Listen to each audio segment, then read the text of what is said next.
All right, so friends, we're going to talk about another thing. You know, we were talking about the scarves the last time, and there's this big thing where people say, oh, Elvis never wore a scarf with the Hilton H on it. He never threw those scarves at concerts. So we're going to myth bust that more or less right this moment. I think so. And so tell us about that. Well, what happened is there's a man named Gary Cant. He lives in England.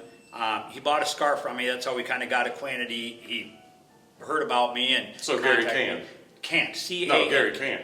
Oh yeah, because Gary he can buy a he scarf. can. But anyway. And he said make sure that nobody puts the apostrophe in Cant. It's like it's C-A-N-T. I don't have his email address here, but he does collect photos. I want to give him a plug because when people contact us and say, hey, I know something that helps dispel rumors and myths and things like that. And I want you to know I forgot the date of this, but then I want to plug him because he's been a good guy. He's done me right.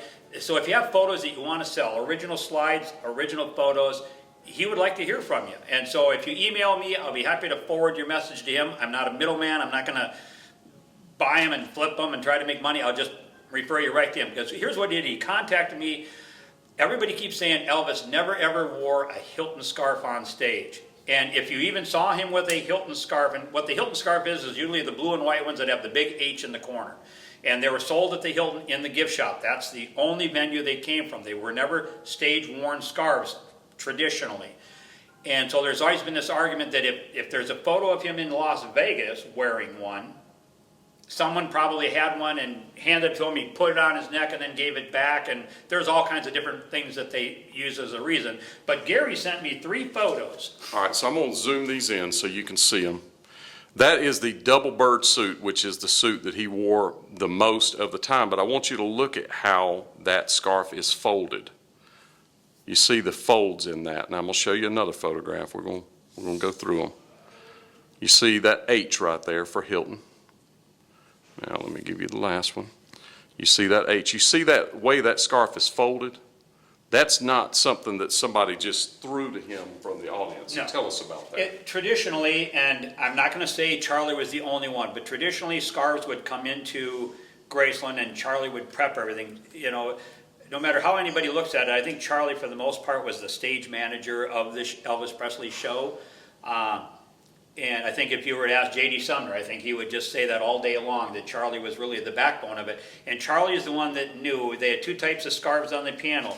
Folded like this, which is, that would be the hook and throw. So when you start watching some of those clips where Elvis is just flinging them left and right, but then Charlie would also have some loose ones, because a lot of times you see how Elvis would be standing there and it's all puffy on him. So people would argue, well, how could the scarves be folded by Charlie if they're puffy? Well, if you look at that last trunk, in the 2002, if you were an Elvis insider, and I have photos, I can email you one and you could put it up there, but if you look closely at the trunk, but the hangers, they were white and blue for that last tour that didn't happen, they're folded like this. I call it the Charlie fold, and you know, Richard Davis, anybody could have been sitting there helping him. I'm not saying Charlie did it all by himself, but this is... But it was his style of his folding. style of folding, and it made it elongated the scarf from the corners to make them the longest and look the best. So what ended up happening is that's how this scarf is folded. And so, but when you see Elvis with a puffier looking scarf, Charlie kind of had an intuition or just knew when Elvis was not,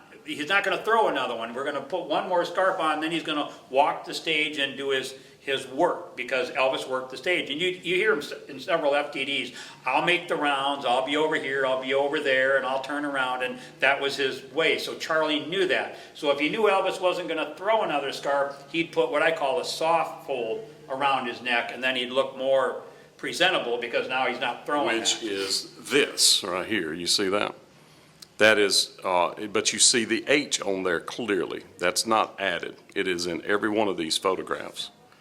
And these photographs would not be possible without Gary Cant. And so what happened is, and now I forgot the date, I didn't bring it with me, but this, I know it's California, so it's not at the Hilton. It's not at Tahoe or anything else. This is in California at a concert on tour.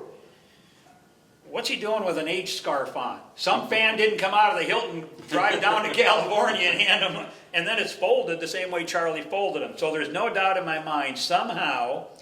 So when people say Elvis never did something, stop. We just went through this a week or 2 ago. A person was buying a scarf from somebody, and then talked to friends and networked, which did his due diligence, and then sent back and said, I checked with a friend, Elvis never threw, he only threw scarves made by Opportunity Village in That's not true. '75 at this show. And it's like, have you ever looked at the piano of how many scarves are stacked up there? And so, and then I emailed the guy, and then I emailed him these pictures here. I said, I know, and he never wore a Hilton scarf either. And here's the Hilton scarf. And so by the time we got done with it, he went, oh, you can't say Elvis never did something. And so, because a lot of things can happen. For one thing is they could have run out of scarves, and the place that made scarves, that was the only ones they had made up. They shipped them. There's a number of things that could have happened. And I even thought that. I thought, it's possible, because this could have very well happened, or they had them, and they got in the wrong trunk. They opened a box up, and Elvis, that's all they had? Yeah, he's like, I'm not throwing those, give them to me. I mean, there's still 12 scarves out there that have those initials from Jerry Schilling out there. That we've still never seen, right? We've never seen. And I've missed Jerry twice, and wouldn't you know, I missed him here to sign my book. And so I actually had his home address, the house Elvis bought him. He still lives there. And I mailed him my book. And just so you know how approachable these inner circle people are, I mailed him my book. He wrote in it, signed it, and mailed it back to me. So when you think that these people don't care about Elvis or Elvis fans, they do. So I'm going to write him, because it's in his book, but I want a more recollection. Do you still remember where you got the scarves, what someone should look for? Because can you imagine The colors and if one of those 12 scarves turned up someplace?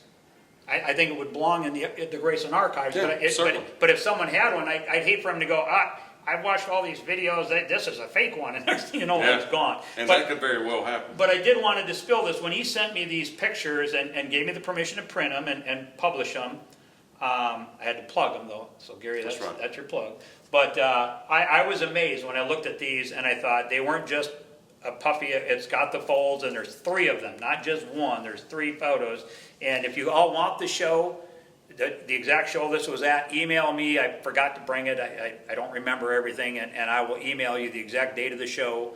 And then you can even go online and look and see if you can find any more photos of them. But if any of you find photos of Elvis wearing a scarf like this or something different, or if anybody has a picture of Elvis in a scarf that has that little sticker made in Korea, email me, let me know, because those are things that I've seen them, but I've never actually saved them, and now it's getting more But they interesting. help authenticate things They as do. well. And that's the thing is the photos we're starting to use to authenticate history. And so that's something that these photos right here, to some people that's just a photo. To Bob, that's a photo of a Hilton scarf, which opens up some other history. So these little things, these little details are really starting to come out now. I'm noticing we're really finding some things, so it's incredible. But we're finding them because of Spa Guy. Oh, We are, because if you Gary? we are, because if you look at the videos that you've done out there, I've been telling people for 10 years that the guy who owned the Circle G Ranch, his little girl died in the lake, and that's why he put up the cross. It's not true. not true. I apologize to all of you that I said that to. And but so, it was written in books. it I was read it. all over. How many? I just told a couple today. This is their 3rd time here, and well, where did Vernon live? People don't realize Vernon, when he came back from the Army, never lived in Graceland again. He lived on Dolan Drive, and everybody's, well, where's that? Right next door. Just Yeah, the house is right there. right there. And by the way, if you do come down and you go down there and the gate's open, there's a car there, the man who owns it, he might ask you for a small donation to help him, try to restore it. And but I met him. He gave me a tour of the house. He let me take photos. He was a little restrictive of the photos because he doesn't want to be embarrassed of the condition of the house, because he's working. So you've met him. Yeah, I know Art. And so is he there this week? I didn't get down there yet. I haven't seen him. I went the other day. I didn't see anybody there, and someone else drove by and said they didn't see him, but I don't want to say he's not, because then I'll be wrong. And So let's surmise this whole thing. Friends, Elvis threw Hilton scarves. he just did. He just did. That's just the bottom So line. somebody out there has this Hilton scarf, I'll guarantee you that. And then so that other lady that's on the YouTube channel that's got right. one, don't say never. That's right. All Thank you so much, Bob. All right. Appreciate you, my friend. All right, thanks. Have a good day. All right, you too. So the photos used in this story were courtesy of Gary Cant from England. This was the matinee show, April the 24th, 1976, and Elvis is wearing the Bicentennial One suit. Thank you, Gary.